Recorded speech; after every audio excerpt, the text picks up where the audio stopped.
Asante.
Thank you so much. You can have your seats.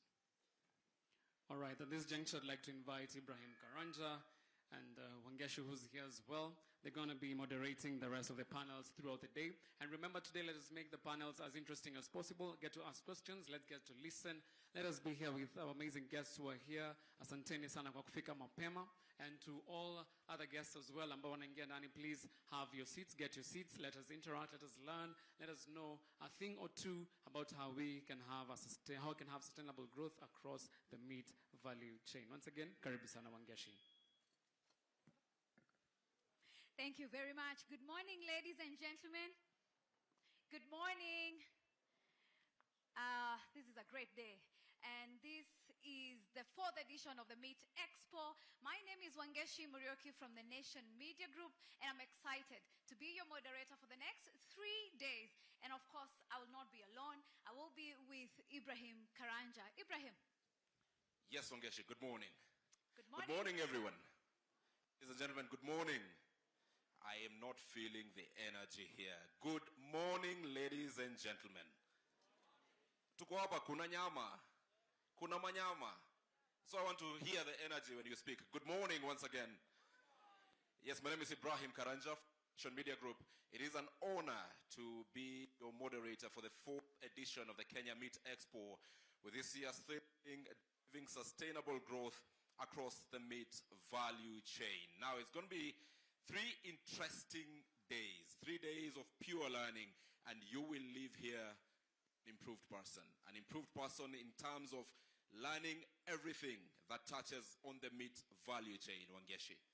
Of course, and as we gather here today, let's remember that, of course, meat may be food, but today we're going to be talking about that food, that nyama that Ibrahim has talked about, but also some businesses are going to take place here. We're going to have business, we're going to connect, we're going to have and we're also going to drive livelihoods from this particular conference. And so this is not just about eating nyama choma, that we will do, but also knowing what each and every one of us who's here can go home with in terms of what value can I add by just being in this particular place.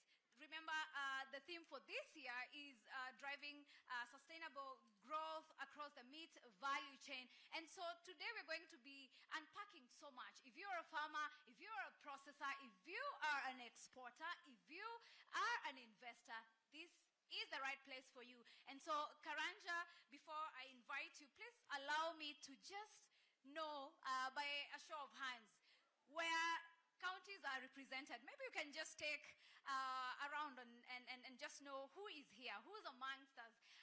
If you're from Garissa County, uko najua kuna ngamia. Mko wapi? Anyone from Garissa here? Anyone from Garissa County? Where are you? Garissa County represented. Garissa is very good. Garissa, congratulations and welcome to the Kenya Meat Expo, the 4th edition, of course, representing the larger northeastern region. Do we have Wajir County here? The county of Wajir. Wajir represented. Let me hear from someone from Wajir and tell us what your expectations are this particular morning. Tell us briefly your name and what your expectations is. Yes, my name is Hassan Yusuf. I expect to gain more for this event. So huko Wajir kuna ngamia mingi na mbuzi. Kwa hivyo tunataraji kushiriki katika economy ya Kenya pasavyo. Asante. Asante sana. Na nyama ya ngamia is one of the tuko hapa for meat, right? One of the products that was properly sold in the last year. That is according to the Economic Survey 2025 from the Kenya National Bureau of Statistics. The county of Mandera. Anyone from Mandera here? Anyone representing Mandera County? Wangeshi, I think we head straight to Rift Valley and start at the South Rift, Kajiado County.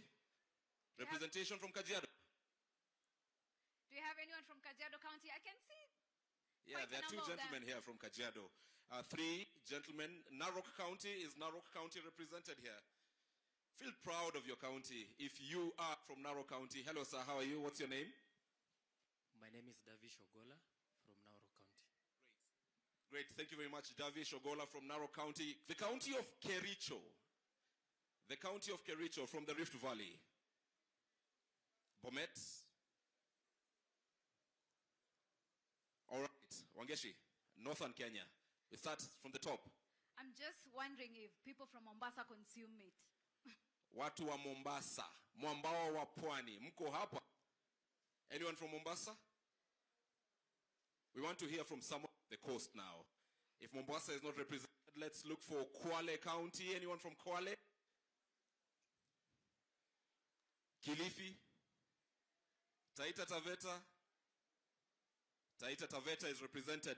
And because you represent the coast region, let me hear from one of you, any volunteer, your name and what your expectations are. Tuanze na wewe ndugu.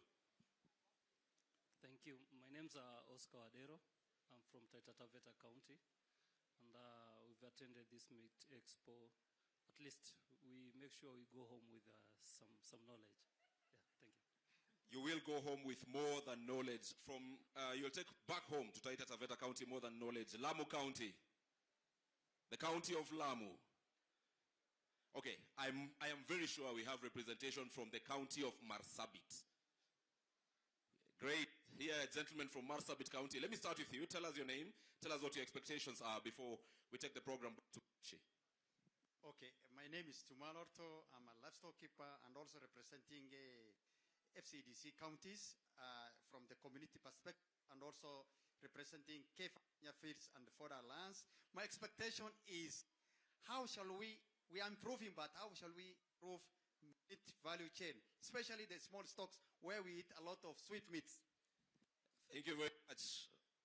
That is an expectation whose answer we will be having from this Meat Expo. Turkana County. Turkana County. Samburu. Samburu County is represented. West Pokot. West Pokot County. Trans Nzoia County. Uasin Gishu. Uasin Gishu is represented. Quickly go through the counties that come top of mind, and of course we will be checking all the 47 counties because we cannot mention all of them right now. But Wangeshi County is Nakuru. That is my home county.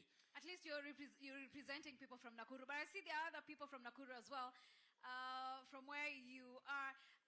Ibrahim, you said that, and we all know that this year's theme is driving sustainable growth across the meat value chain. And I think at this particular point, it is important for us to also understand by having different stakeholders come here to give us an overview of what maybe the 3 days will take care of in terms of this particular industry that is very fast growing. And so, Karanja, at this particular point, kindly allow me to introduce a panel discussion that will enable us to understand, just set the ground or the ball rolling in this particular Meat Expo. And without further ado, let me just introduce Honorable Mohammed Mohammed Elmi, the chair of the National Livestock Development and Promotion Service. It is my honor to introduce you. Please make your way to the dais.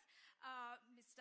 Mohammed Ibrahim Elmi is the current chair of the Livestock Development and Promotion Service, former Chief Administrative Secretary in the Ministry of Environment and Forestry, and within the humanitarian sector, Honorable Elmi has led the transformative and programs at Oxfam and pioneered participatory development approaches, emphasizing on community-driven opportunities. One more thing that you may want to know about him is that he has championed advancement and competitiveness of Kenya's livestock industry. The next panelist, kindly allow me to introduce Peter, Mr. Peter K. Otieno. Please make your way. Please A warm round of applause for the two panelists so far, the Honorable Mohammed Elmi and Peter Ken Otieno.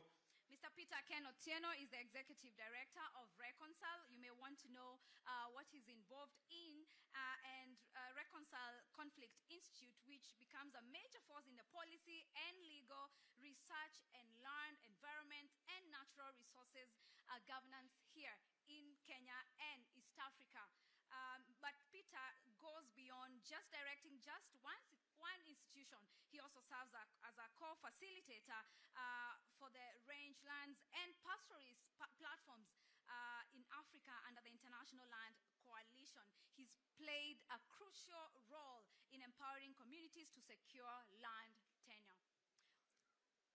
The next moderator is Mr. Evans Makoha. Welcome. It is my privilege to introduce the leader whose lifelong dedication has been on production landscape. Evans serves as a director for livestock production and state development for livestock development, bringing over 3 decades of expertise in this particular role. A warm round of applause for Evans Makoha.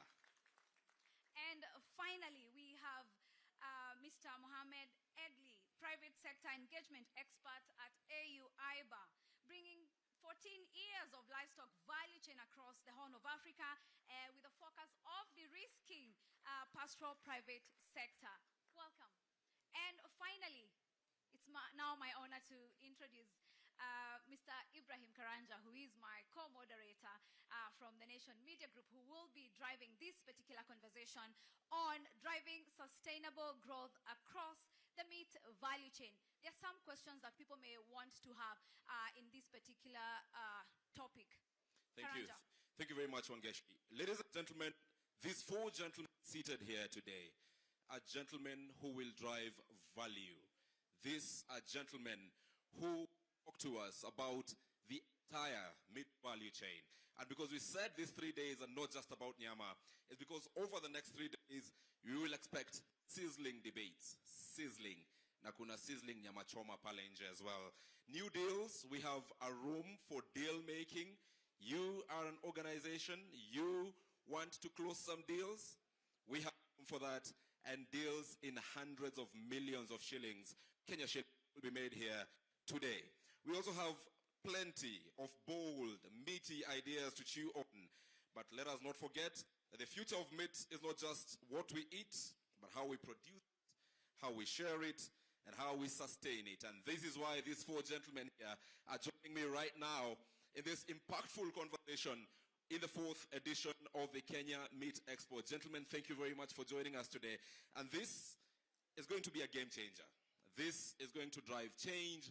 This is going to add value, like I said, to the entire value chain. What is our theme? Anyone? Remind me our theme?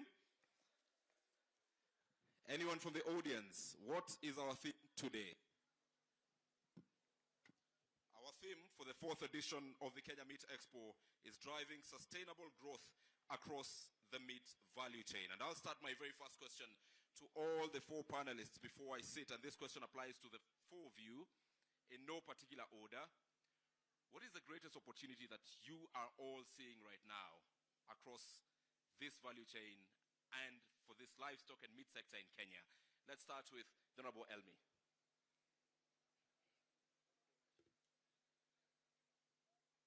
Thank you, Ibrahim. I hope nobody declares us, the panelists, unconstitutional because we are not gender balanced. But I think there's a lot of opportunity for the pastoralists and the farmers, an opportunity for the medium and large-scale farmers, an opportunity for the traders, both within the country and outside the country. And the biggest opportunity is for the consumers within our country to get safe and sweet meat. Thank you.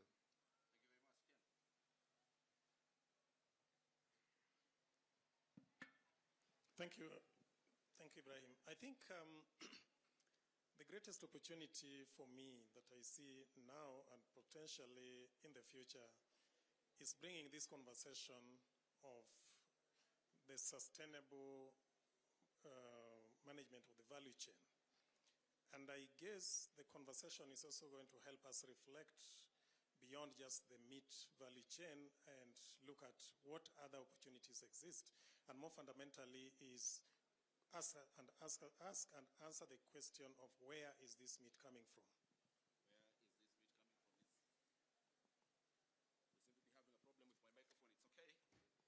Even as the technical team works on this particular microphone, Idle, what opportunities do you see us having as a sector, the meat sector, the livestock sector? Thank you very much, Mr. Karanja. Before I begin to answer your question, let me appreciate the pastoralists who are actually the main contributors of this meat value chain that we are discussing here today.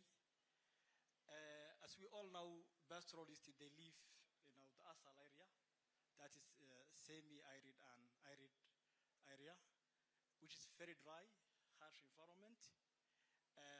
Again, they are facing many challenges, including drought, disease outbreak, but still they are contributing 60 to 80% of the meat that we eat in Africa. They do also contribute 50% of the meat that the continent exports to the rest part of the world. They do also contribute 5 to 7% of the GDP of African countries. So let us applaud and let us appreciate the pastoralists. They owe us recognition, they owe us respect, and also they owe us support. Appreciation for the pastoralists. Coming back to your question, one single opportunity that I see Kenya can drive the sustainability of the meat value chain is to focus to safeguard, the livestock production, because livestock production is under threat from disease, from drought, from lack of feed and fodder. So safeguarding the livestock production system will ensure the sustainability of meat, because that is the source, that is the main source. Where meat comes from is the production system. And currently, Kenya and its development partners are undertaking various initiatives, including disease control, and also including livestock climate smart production system. So I see the opportunity lies to strengthening these ongoing initiatives. Great. And last but not least, Mr. Evans Makoha, what opportunities do you see us having throughout this value chain as a country? Please. Thank you, Paul, I want to say that we are all meat consumers. We need to safeguard, first of all, the consumers. How do we safeguard the consumers and then look at the income from the producers of meat?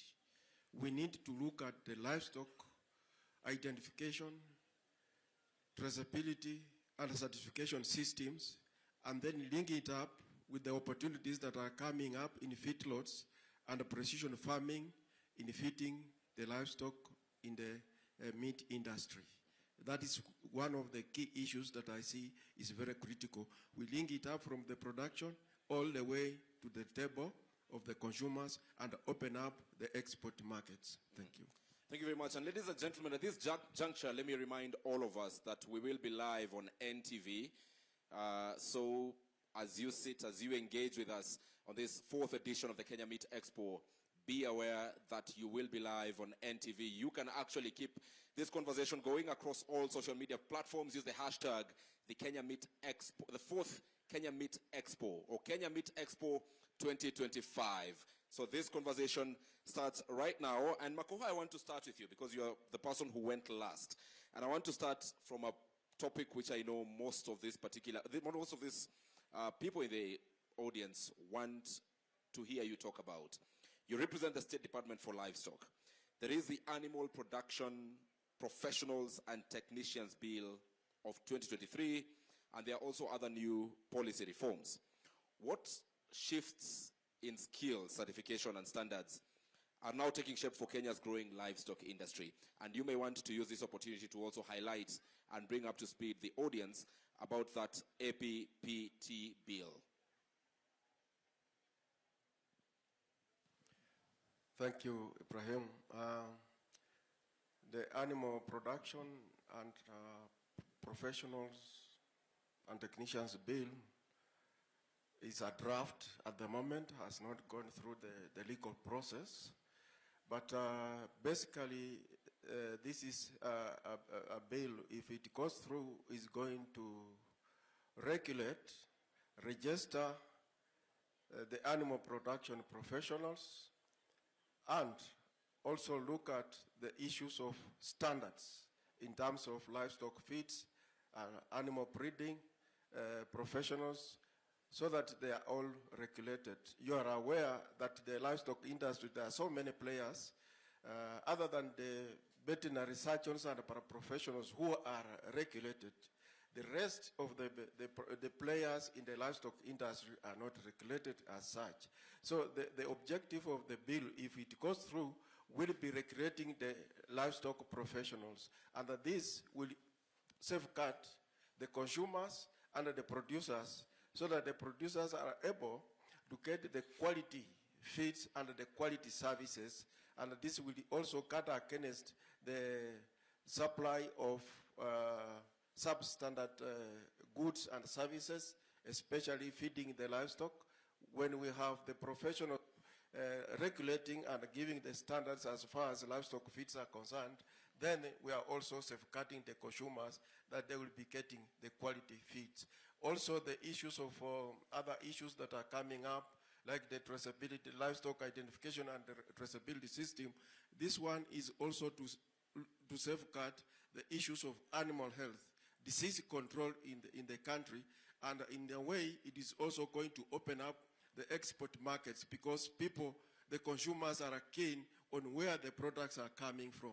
So once we know that these products, the consumers have the confidence that these products are coming from such and such a place, then we are going to increase the production in the country. Thank you very much. That particular bill, ladies and gentlemen, it's very important, since this is the Kenya Meat Expo, to address the misconceptions that were there. The animal, that APP T bill was not a bad bill per se. And we had lots of misconceptions that you'll have to pay if you keep livestock and all that. Makoha, you want to tell us that is not true today? Thank you, Ibrahim. The saying that the animal keepers, the livestock keepers are going to pay for keeping the livestock, that was a misconception. Because in the bill, there is nothing like the farmers are going to pay. What is there is that the professionals are going to be registered and be regulated. They will pay a fee for regulation. And then we also have livestock breeding animals. So for breeding animals, actually the registration is still there. But how do you ensure that you are getting quality breeding animals? Those animals are supposed to be registered. All right. And that was the reason why there is a small fee for registration of breeding animals. And it is not that the farmers are going to be taxed for keeping the animals. Thank you very much. And at this particular point, let's get to the Honorable Mohammed Elmi, the chairperson of the National Livestock Development and Promotion Services. When the National Livestock Development and Promotion Services was rolled out early this year, many named it as a game changer. We are in a country that wants to compete against our peers in the region in terms of export, and this falls squarely on you. What would you say, because this is the very first Meat Expo that you are addressing as a chairperson of this very good agency, what do we expect from you in terms of making our country compete and this particular sector compete with our peers? Thank you, Ibrahim. I mean, this parastatal is long overdue. I mean, it has been in the policy since 2012, and I'm happy that the president actually inaugurated it, and now we are there. I'll just give you an example. All the other crops, tea had a board in 1958. Pyrethrum, I don't know how many counties grow pyrethrum, had it in 1978. Yet meat, which is in every home, I mean livestock, which is almost in every part of this country, we never had. So the opportunity is that we're saying our pastoralists, our farmers should begin to form the primary cooperatives.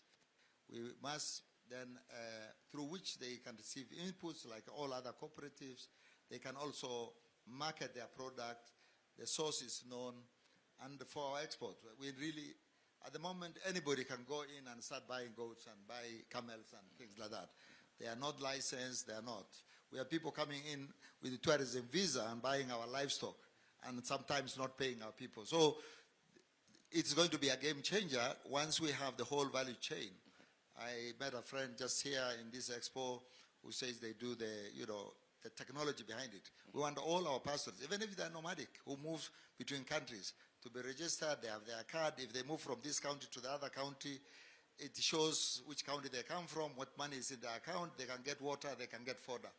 But the really most important one, which we want to push, every few years we lose millions of livestock, which is worth billions as a country. Then we spend a lot of money buying maize and food and NGOs, everybody, trying to, the people who lost livestock, taking them food. If we put fodder for strategic purpose of the drought, no livestock dies, no cows or camels will dry, there will be milk, there will be no malnourished children, there will be no, as you said, I worked with Oxfam. I've seen children malnourished, dying because of that. Yet we have rivers, we have lakes, and you ask, there's a friend here from Egypt, from AU he says, you never hear, because they produce fodder, and the system is in place.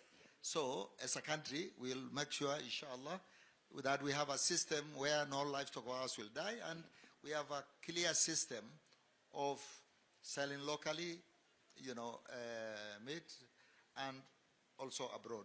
All right, we'll be coming to you later for you to tell us what practical proposals then you are proposing right now. But right now, Ken, there is the issue of, and allow me to say this, Ken is here not because he deals with meat, but because he's a very important player, or Reconcile is a very important player across the meat value chain. Remember, our theme is driving sustainable growth across the meat value chain. And Ken, you have led efforts as Reconcile to mediate rangeland conflicts before and empower local voices. Looking forward, I'll start by us looking forward. What policy or grassroots innovation will be most decisive in reducing land use tensions and making the value chain more inclusive? Thanks, Ibrahim. I think, firstly, we need to understand, when we talk about rangelands, we understand how this contributes to livestock production. And there are different types of livestock production systems. But largely, for purposes of this, there is the field lot, practice, ranch, agro, and pastoral. And speaking about rangelands, we would want to look at largely the agro and the pastoral system and how they can contribute to this. Statistically, in a study by Strathmore University and Egerton, they cumulatively say that 88% of livestock come from both pastoral, the pure pastoralist and agro-pastoralist, with around 34% coming from the pastoralist and the rest coming from, you know, the agro-pastoralist, which is around 53%. And there is always tension when it comes to how this system operates, because it's what we describe as a collective system, which is largely communal system. And with that kind of system, the use, access, and management of these resources can always create conflict. And this is why people would want to characterize, you know, dry lands or rangelands with conflict and other things. But there are other mechanisms which I think have also proven to be very useful. And these are systems that are very participatory. And when we speak about policy, of course, the national land policy is very clear by introducing and recognizing, you know, a tenure regime that is communal. And of course, subsequently, we are having the Community Land Act. So for me, we are not supposed to be thinking about which new policy or which other new law, but I think we needed to look at how do we ensure that we fast track and we accelerate the implementation of this. Firstly, the full operationalization of the national land policy, but then the secondly is creating that enabler, which is now the actual implementation of the Community Land Act, which is then supposed to help in creating that tenure security for the pastoralists and within the rangelands. Well, you make a lot of sense that indeed we have, the policies we have are more than enough from what I'm picking. And what we need to do is enhance or effect this particular value chain. And let me go to Idle. Idle, you speak for the private sector, a sector that plays a critical role across this value chain. Let's start with these particular roles. For the audience, what roles do you see that the private sector, we already know what you're doing, but there are opportunities, always opportunities, to enhance this particular sector? Thank you, Cruncher. Yeah, private sector plays a vital role in driving sustainability of livestock value chain or meat value chain by investing the production system, by investing the livestock infrastructure, including slaughterhouses, and also by investing the cold chain, which is very critical to preserve the livestock product. So private sector, if you look the value chain from the input supply aggregation, from the input supply production aggregation all the way to export, they do invest each and every component of the value chain. For example, at the production level, they do provide veterinary service. They do also provide feed and fodder. At aggregation, they do invest infrastructure like the aggregation points. At also processing, they do invest abattoirs and cold chains. So private sector, as far as they are making profit from this business, they will be in the business and also the business will be sustainable. So I do believe that private sector is a very critical entity when it comes to investment. So as African Union, we are now focusing to improve the investment of livestock sector. Because statistically, the livestock sector is underfinanced. Statistics shows that since 2015, over $500 million has been invested into agriculture, and only 10% of this, $500 million has been injected into livestock. So from there, you can understand how livestock is under financing. So at AU-IBA, we are encouraging the private sector to come in and invest through public-private partnership. And in this aspect, we are closely working with the member states and also private sector. So private sector is a very critical entity when it comes to sustainability of livestock value chain and also meat value chain. My next question directly hits at the doorstep of the Honorable Elmi Makoha and you, Idle. And this is based on data. The KNBS's latest report shows that small and medium producers still face big gaps in access to quality feeds. The issue of quality feeds is very important. Makoha, you represent the State Department and also the Animal Production Society of Kenya. Please tell me, what are the priority interventions to boost productivity and ensure traceability? Because that's another thing. We want to export meat that is traceable. We want to have livestock whose history is traceable. What are the immediate priority interventions? Thank you, Ibrahim. First of all, the challenges in the feed industry cuts across the country. We have a feed deficit of about 60%. So we can only produce the feeds that can feed up to 40% of the livestock that we have. Now, looking at that, it means that we need to move away from the normal way of doing things and look at new way of doing things. So the first thing that needs to be done as of now is production of fodder through groups and cooperatives at village levels so that we can conserve these feeds for use during the drought when we really need it. In addition to this, we need to have alternative feed sources, especially the protein sources that are usually critical and very expensive when it comes to feeding livestock.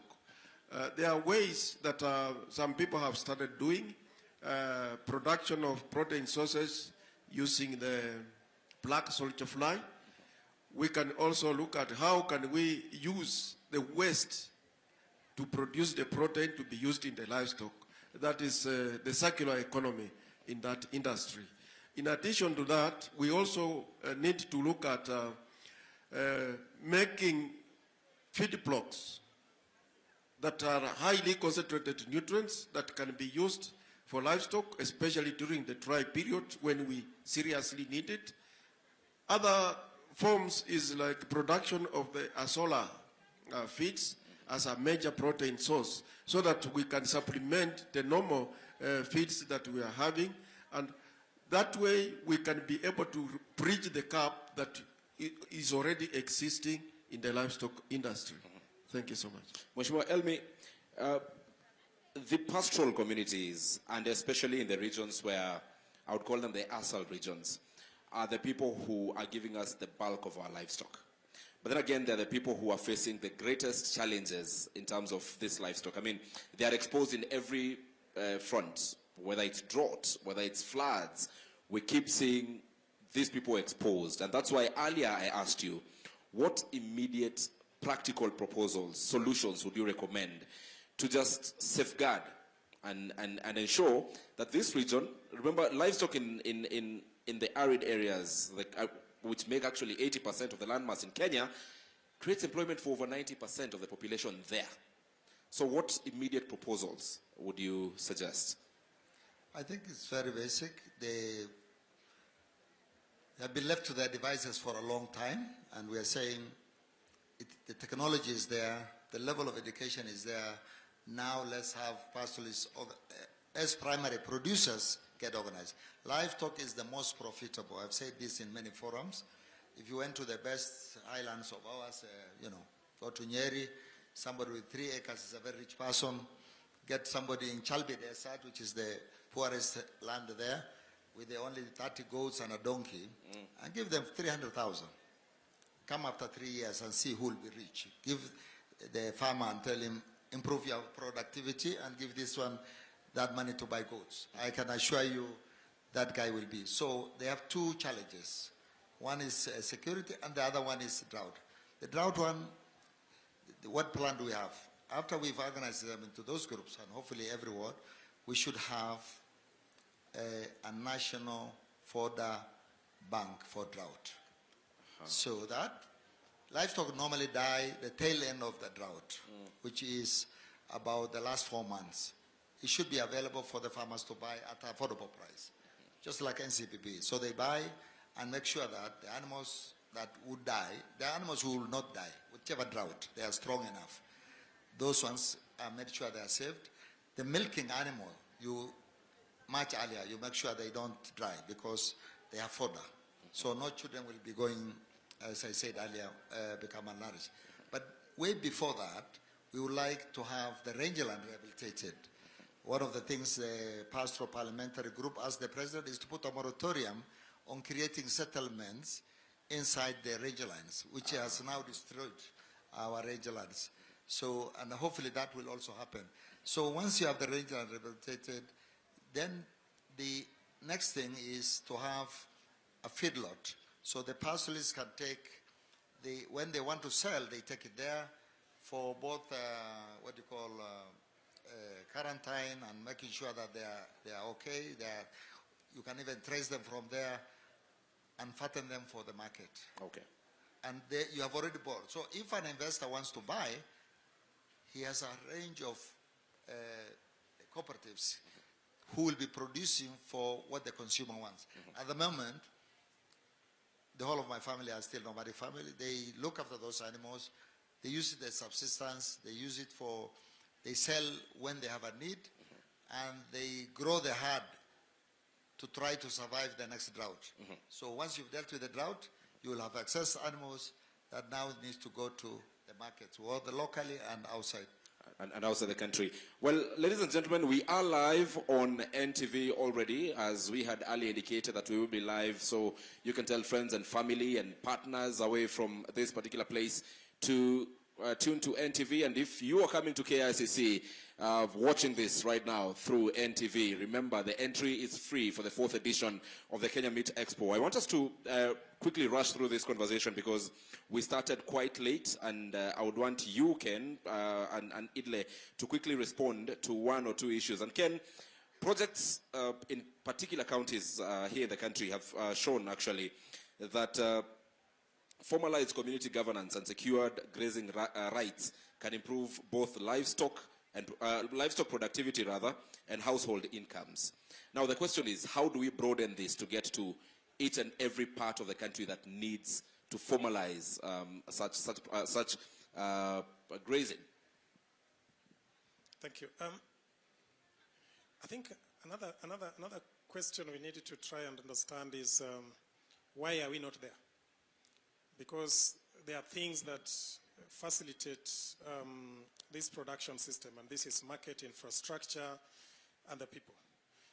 And these people depend on space, on the land, which they need to, make maximum use of in order for them to be productive in livestock and subsequently healthy meat. And as I said earlier, I think one thing that would be important to mention is that when Waziri Mohamed Elmi was the minister during Kibaki's regime, there's one thing that they did midwife, and that was, the development of the Vision 2030 annexure, which Reconcile was part of. And what was this thing looking at? It was looking at how to customize this production system that is responsive to ASAL. And then subsequently now, when we are seeing the process of making use of mechanisms or frameworks which you call legalizing or registration of these lands, which ordinarily, initially, we were talking about group ranches in the south, and in the north, we were talking about conservancies. Of course, there is a distinction which we also need to draw, that while some of these might have been very successful, particularly ranches, but then we look at them and ask ourselves, how are they being managed? Because ranches contribute around 1%, but they have the biggest number of, livestock production in terms of health, quality, and so on and so forth. So making the bigger producers, which you mentioned, which is 80%, who are the pastoralists, is to ensure that rangelands is healthy. And in order to ensure that rangeland is healthy is to ensure that we reduce on degradation. Secondly, we mitigate on issues and adapt and facilitate adaptation to climate change. And number three, which is also important, is to promote community-led initiatives that help in terms of planning and also in terms of, securing these rights that they require in order for them to be productive. So I think those are the things we need to look at the moment. All right, and we are really running late on the program, and I want to engage Idle because you spoke only once, and my question right now is the challenges that the private sector is facing in achieving its full potential in the meat and livestock value chain. And then at APMD, how do you overcome these particular challenges? Okay, private sector is facing several challenges. Number one is lack of in-depth knowledge about the sector. Number two is insufficient information on potential business opportunities, and also the issue of the enabling environment, the issue of the policy enforcement. So at ABDM, at African Pastoral Market Development Platform or project, we are closely working with the private sector through developing efficiency-proof business model. And Ibrahim, I believe that you will not invest in a business that you can't anticipate the return on investment. So same applies to private sector. They are looking for profit, so they are looking for reliable data on return on investment. Again, we are closely working with the member state and private sector. We are facilitating a public-private partnership. So we are trying to improve in that aspect. So we are looking the private sector to invest the livestock infrastructure, like the export zones, and also like the feed itself. Again, we are improving the sector. We are also focusing the Africa Continental Free Trade Area implementation.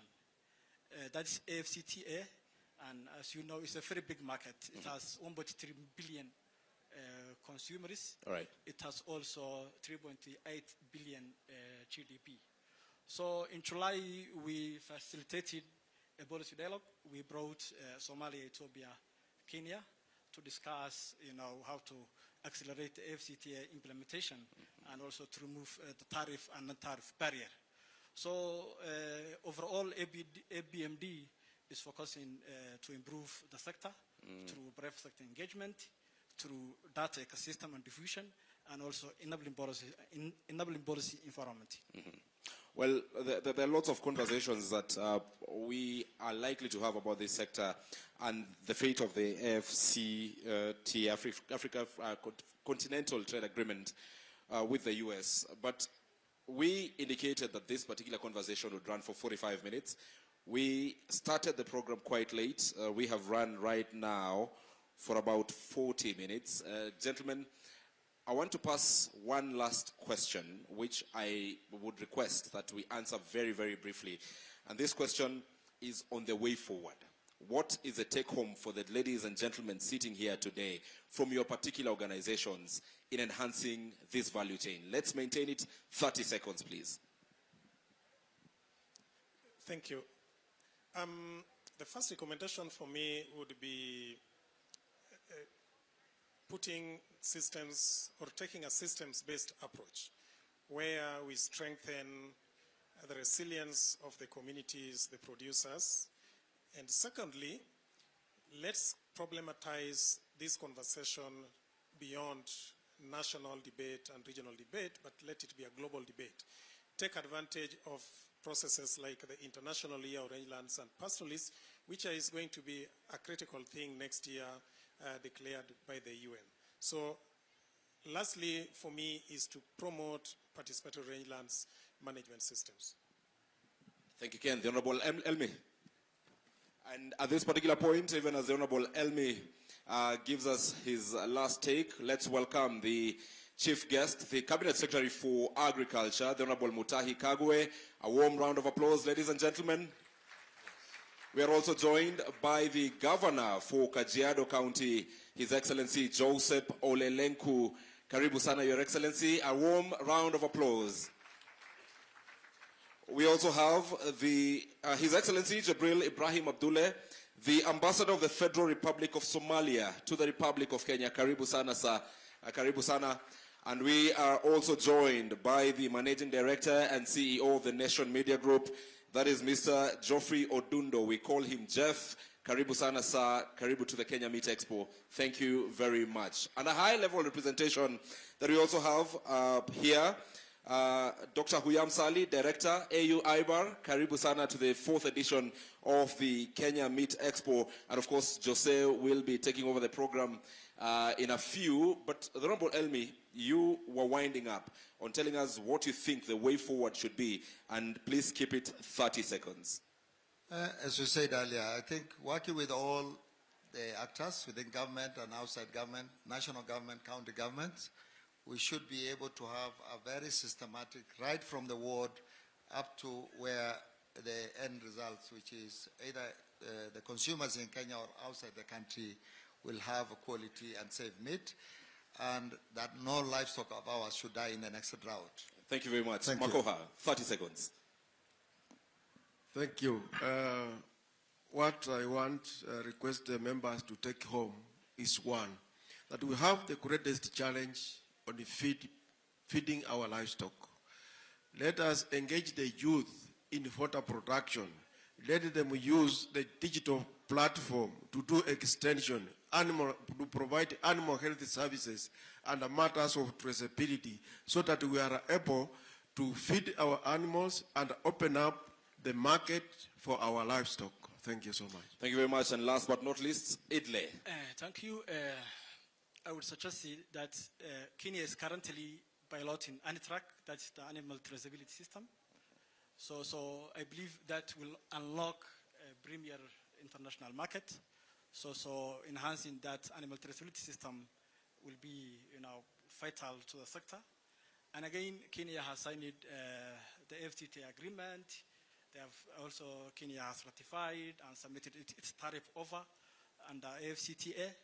So also for producers and traders, I would like to propose let they focus the compliance and standards to unlock regional and international market. Compliance and standards to unlock regional marketing. Thank you very much, gentlemen.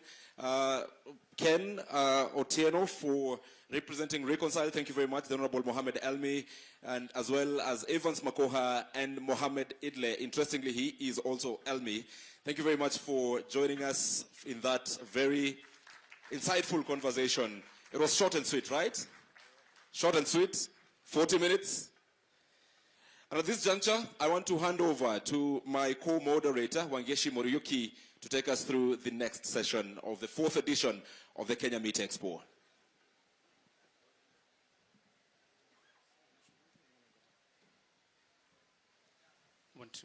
All right, thank you so much, Ibrahim Karanja. At this juncture, Wangeshi is going to be coming through in a couple of minutes just now. For now, wageni wetu, karibuni sana. My name is Joseph Trends. I work for Nation Media Group.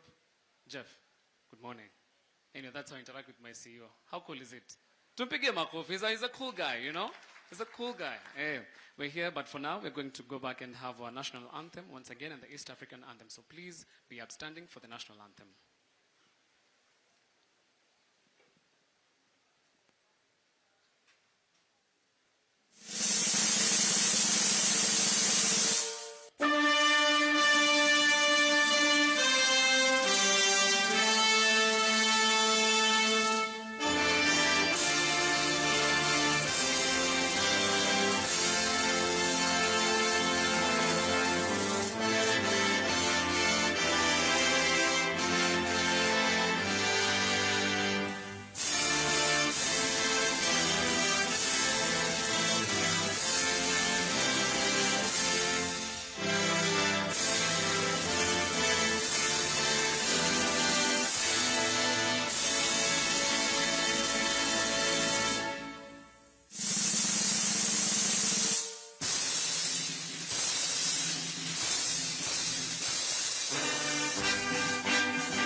Asanteni sana, you may have your seats.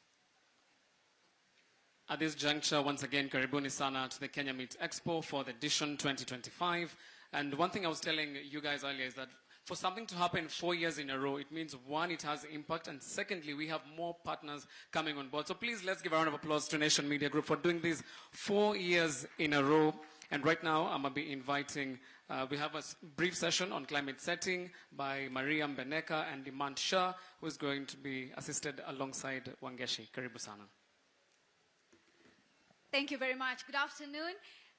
Thank you very much for joining us today. And it's such a big day for us. And not just a big day. It's going to be a big 3 days of excitement, a lot of meat. Jose amesema tutakula nyama. But more importantly, we are going to be having information that maybe could not be available years back. This is the 4th edition of the Kenya Meat Expo. And before we get to the main speeches, let's talk about technology. When you think about livestock farming, we actually think of it as, you know, you think of an old person in the farm, in mud, but things have changed. This is the 21st century, and we are going to be looking at how we can incorporate technology to actually make sure that the livestock industry grows. Can you imagine, with all the challenges that we have been having, that Kenya contribute 12% of the Kenyan GDP is contributed through the livestock sector? How good is that? And I think if we continue having these kind of conversations, we're going to improve, develop, grow. And at this particular juncture, let's welcome someone who is not only just asking these questions about technology, but is here to answer more questions on this particular field. And every day she's interacting with technology. Maria Becker is a dynamic force behind the Ranch Expert Limited, a company that forefront in modern livestock solution, from, of course, digital tracking of animal health. This is where we start from. Yes, she's helping reshape how we think about ranching. Put your hands together for Maria Becker. So Maria Becker will not be addressing us alone. Just because she uses technology, we go a step further and we get to introduce someone who's leading in the fintech innovator with things to do with livestock. More than you think, a technology refines every sector. And if you thought about animals and you only thought of tagging, we are going beyond that. We have apps that are helping us even trace and also give us more insight on how we can actually use technology, mobile app, the mobile that you have, to make sure that we improve this particular sector. Let's welcome Dimant Shah, who will be helping us come up with insights of how we can intersect fintech and food system where smart solutions come to entire communities. Give your hands for Dimant Shah.